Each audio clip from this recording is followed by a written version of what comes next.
Time for a new XXL edition of KinoCheck News. This month was packed with major highlights. A new Deadpool movie with the X-Men, the big leak of the Super Mario sequel, and the theatrical release of The Lord of the Rings: The Hunt for Gollum. And those are just a few of the top stories from the film and series world in May. So here's the full rundown. The Super Mario Bros. Movie was a huge success at the box office. It's therefore long been clear that a sequel is in the works. And now we may also know the movie title. The studio NBC Universal has reported on its upcoming movie highlights in a press release. And in it, they mention the name Super Mario World. Now, the title has since been entirely removed from the announcement, a strong indication of an accidental disclosure. But of course, it was already too late. Attentive readers had already spotted the title. It's now safe to conclude that the movie sequel will be called Super Mario World. Naturally, this also gives Super Mario fans clues about the plot and setting of the sequel. After all, Super Mario World is the name of a beloved platform game that Nintendo first released in the 90s. One detail is particularly relevant here. Fan favorite Yoshi made his first ever appearance in the Super Mario World game. As a reminder, at the end of the Super Mario Bros. Movie, there was a teaser for Yoshi. In the post-credits scene, an egg with green spots could be seen, a clear sign that Yoshi will play a role in the sequel. So, the title Super Mario World would therefore match the story of the sequel in this regard. We already know that the team behind the scenes will remain largely the same. As with the first Super Mario movie, the screenplay will be penned by Matthew Fogel. Aaron Horvath and Michael Jelenic will also be directing again. So, in other words, tried and trusted talent remains on board. And this is good news for fans of the first movie. The release date for the sequel has also already been confirmed. On April 3rd, 2026, we'll be able to witness Yoshi's big appearance in cinemas. Deadpool and Wolverine is the most successful R-rated film of all time with $1.38 billion in box office takings. Naturally, expectations for the next Deadpool movie are high. Now, insider sources from the renowned industry magazine The Hollywood Reporter are claiming that Ryan Reynolds is planning a joint film with the X-Men. To be more precise, it will not be a classic Deadpool solo story, but an ensemble film. Deadpool does appear in the movie, but it's not the focus. Instead, other X-Men characters who have so far been kept on the sidelines are to be given more screen time. Reynolds hopes that this will allow new characters to make surprising appearances, as was the case with Gambit in Deadpool and Wolverine. Now, specific characters have not yet been named. However, Oscar-nominated actress Cynthia Erivo recently expressed that she would like to play Storm, which has led to speculation. Reynolds had publicly acknowledged Erivo together with Ariana Grande at an event, possibly a subtle hint at future casting plans. Ultimately, however, the casting choices still rest with Marvel. The previous Deadpool films have already featured several X-Men, including Colossus, Sabretooth, and Pyro. Reynolds also managed to convince Hugh Jackman to make a comeback as Wolverine. The potential movie would be independent of the also planned MCU X-Men project, which is currently being written by the Hunger Games author Michael Leslie. Ryan Reynolds is already working on initial script ideas, which he'll then pitch to the studio. This approach is nothing new. Deadpool and Wolverine went through several concept phases as well, including a low-budget road trip idea. Despite his proximity to the big superhero teams, Deadpool remains a character who is on the fringes, and deliberately so. To quote Reynolds, his ultimate dream is to be accepted and appreciated, but he can't be accepted. His coping mechanism of deflecting shame through humor works only when used to pave over his many inadequacies. If and when he does become an Avenger or X-Men, we're at the end of his journey. Gollum is returning to the big screen.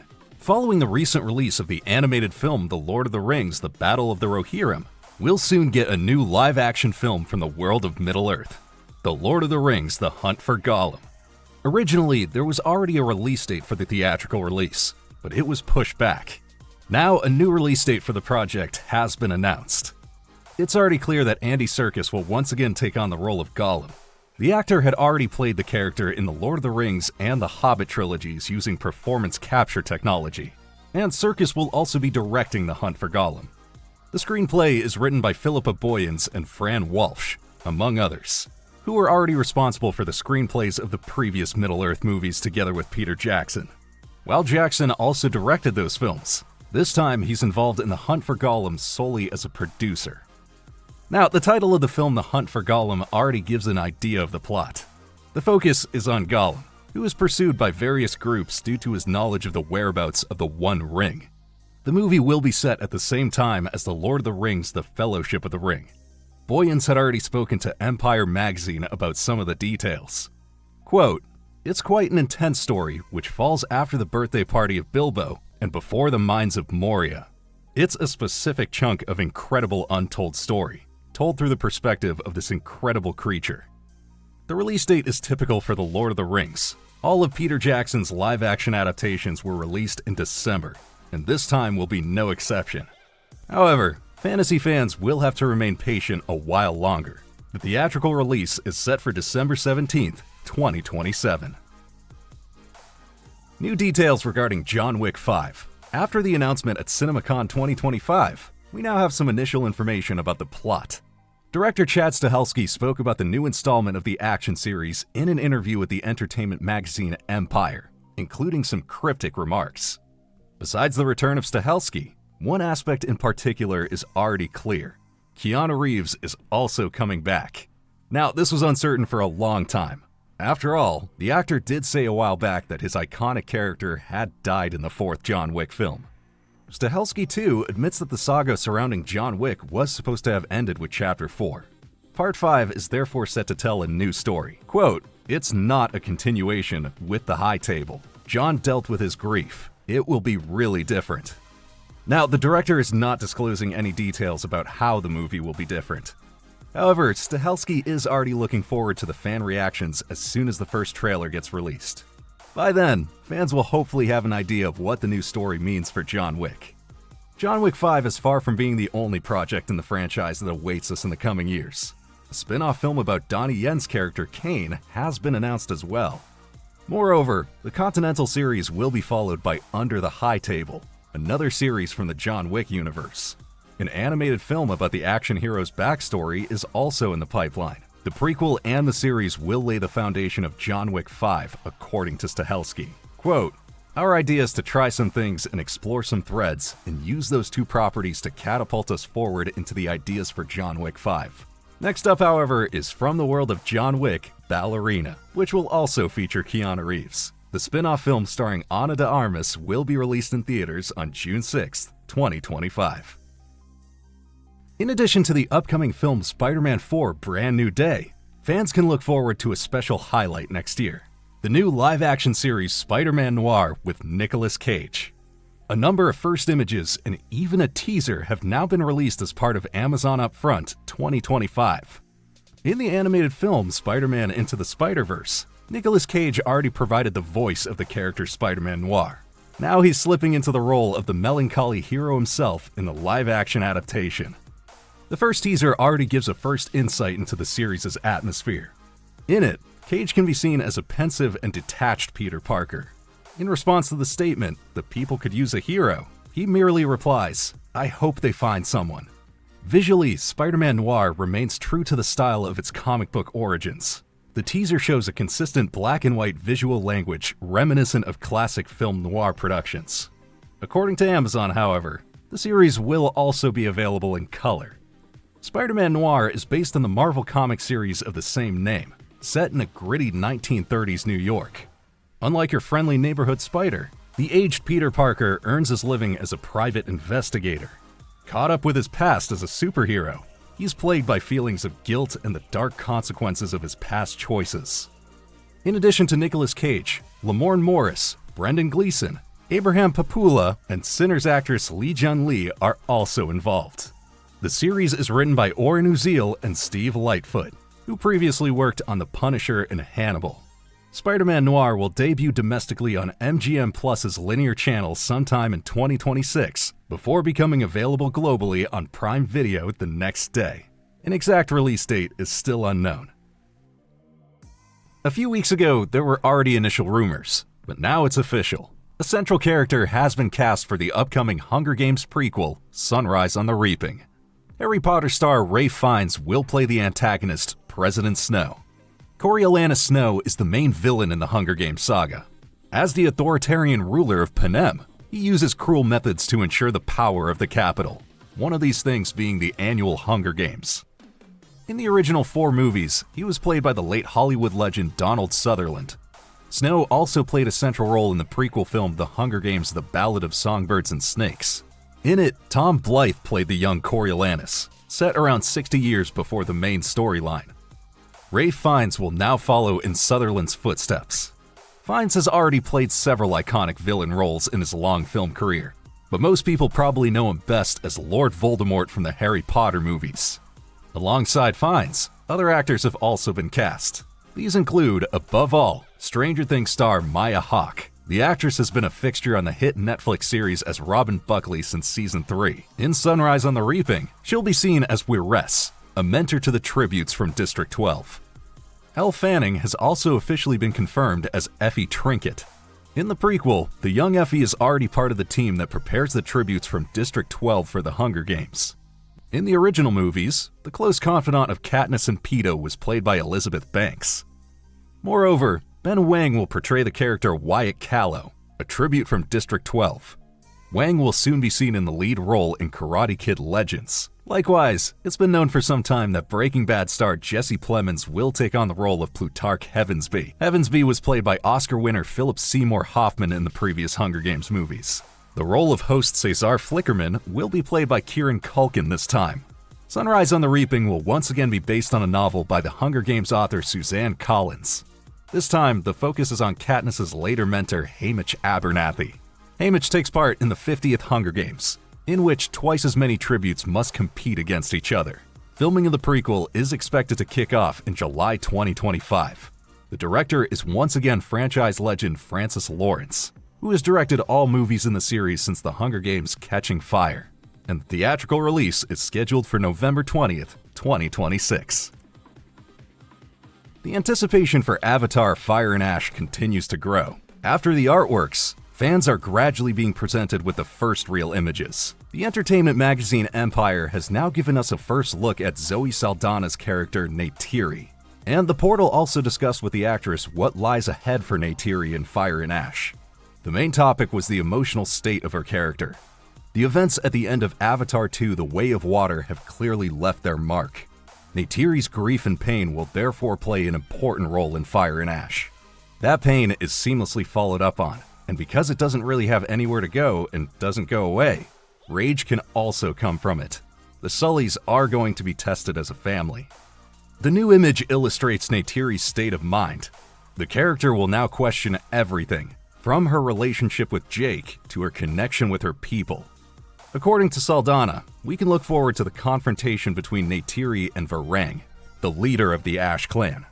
Varang is played by Game of Thrones actress Una Chaplin. We'll be able to see all of this on the big screen at the end of the year. Then we can finally immerse ourselves in the breathtaking world of Pandora again. In addition to Saldana, Sam Worthington will of course be back as Jake. Also returning are Alien star Sigourney Weaver, Stephen Lang, and Kate Winslet. The theatrical release of Avatar: Fire and Ash is scheduled for December 19th, 2025. And you can find all further information about the blockbuster in our big movie preview.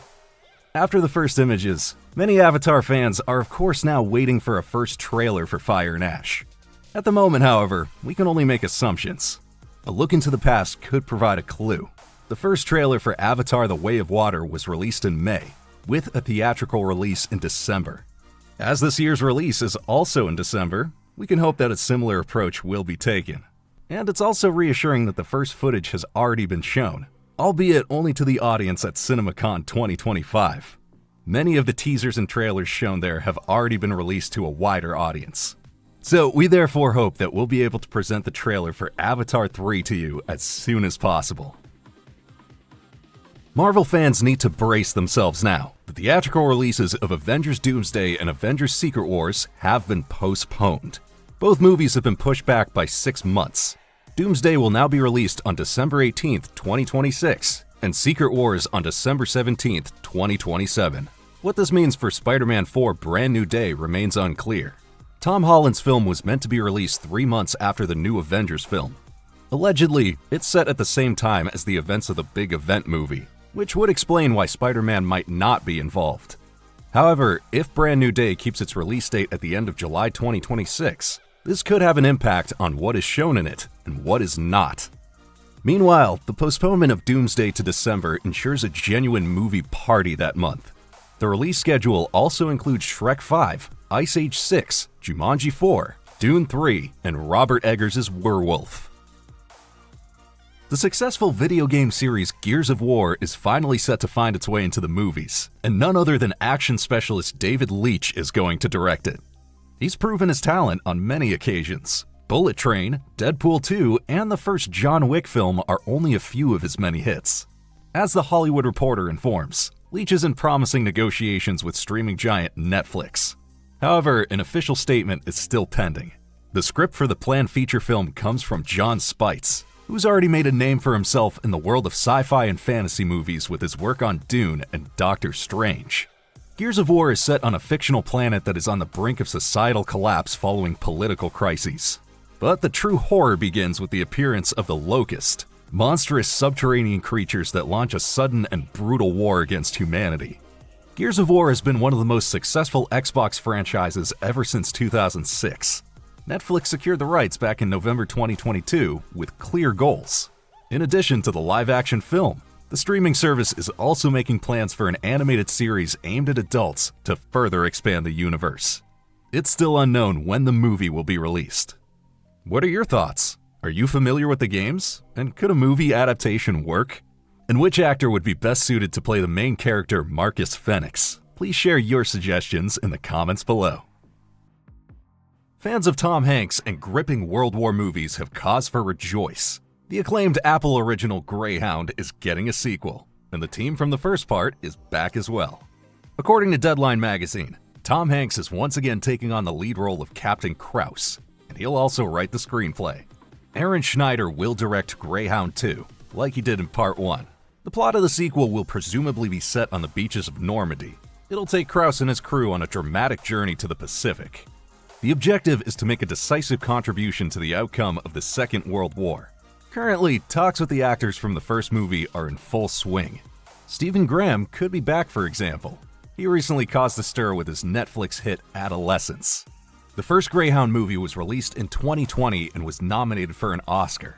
Based on the 1955 novel The Good Shepherd by C.S. Forester, it stars Tom Hanks as an inexperienced U.S. Navy commander who leads an Allied convoy under attack from German submarines after the U.S. enters the war. The film was well received by critics and audiences alike and was inspired by the real Battle of the Atlantic. Initial information suggests that filming for Part 2 will begin in January 2026, and a release date has yet to be set. Do you remember the news that Michael Bay wants to turn the internet phenomenon Skibidi Toilet into a movie? Well, he wasn't kidding. Production has now begun with the production designer of 12 Monkeys, as well as the three-time Oscar winner Rob Legato, who is in charge of the visual effects. A first poster has also been revealed. So, as usual, Transformers creator Michael Bay doesn't do things by halves, even with a theme like Skibidi Toilet. Do you think a big movie adaptation like this can work? We're looking forward to reading your opinion in the comments. The hype surrounding video game adaptations continues unabated. According to Variety, a live-action film adaptation of the hugely successful game Split Fiction is now in the pipeline. In the leading role, Sydney Sweeney. Split Fiction was developed by Hazelight Studios and published by Electronic Arts. It combines elements of fantasy and science fiction. The story follows the writer duo Mio and Zoe, who are trapped in their own fictional worlds. And the video game focuses on co-op gameplay, split-screen battles, platforming, and individual character abilities. The game was launched on March 6 and was enthusiastically received by players and critics alike. According to Hazelight, it sold over 2 million copies within the first week of its release, a figure that continues to grow rapidly. It's still unclear which of the two main characters Sydney Sweeney will play. According to Variety, the decision will be made at a later date. The film will be directed by John M. Chu, known for Wicked and Crazy Rich Asians, and the screenplay is penned by Rhett Reese and Paul Wernick, who are known for their work on Deadpool and Wolverine. As it's still in the early stages of development, a release date for the Split Fiction movie is not available yet. The upcoming Netflix adaptation of the Chronicles of Narnia is making progress. As the industry portal The Hollywood Reporter informs, an actress has now been found for the role of the White Witch. The actress in question is sex education star Emma Mackey. The White Witch is actually called Jadis and is the antagonist of the Chronicles of Narnia series. The powerful sorceress has, of course, also played an important role in Disney's previous film adaptations. There, she was played by the Oscar-winning actress Tilda Swinton. Now, Emma Mackey is set to fill her shoes. The actress is known for her roles in Barbie and the new adaptation of Death on the Nile, for example. She also appeared in all episodes of the popular Netflix series Sex Education. For the Narnia reboot, she'll once again be working with Barbie director Greta Gerwig. Gerwig will direct the new movie and also write the screenplay. It'll probably be based on the book The Magician's Nephew. Chronologically, the novel is set at the beginning of the fantasy series by author C.S. Lewis. It focuses on the children Diggory and Polly. They discover a door to the other worlds with the help of the magic of Diggory's eccentric uncle and witness the creation of Narnia. Over the past weeks and months, there have already been initial casting rumors. Hollywood legend Meryl Streep is currently being considered for the role of the lion Aslan. Aslan is a pivotal character in the Chronicles of Narnia series. Another rumor concerns Daniel Craig. The James Bond actor could take on the role of Diggory's uncle Andrew. The new Narnia adaptation will be released next year. The movie will have a limited IMAX theatrical release for 2 weeks from November 26, 2026. After that, there will be a Netflix premiere at Christmas. And it is planned that there will be more than just one movie, but it remains to be seen how much of the fantasy saga will eventually be filmed. So far, there are 3 movies in the series: The Lion, The Witch and the Wardrobe, Prince Caspian, and The Voyage of the Dawn Treader. Those were the most exciting news highlights from May. Which project are you most hyped for? And are there any topics you think we missed? Let us know in the comments below, and we'll see if we can dig up anything newsworthy just for you. See you next time, your KinoCheck team.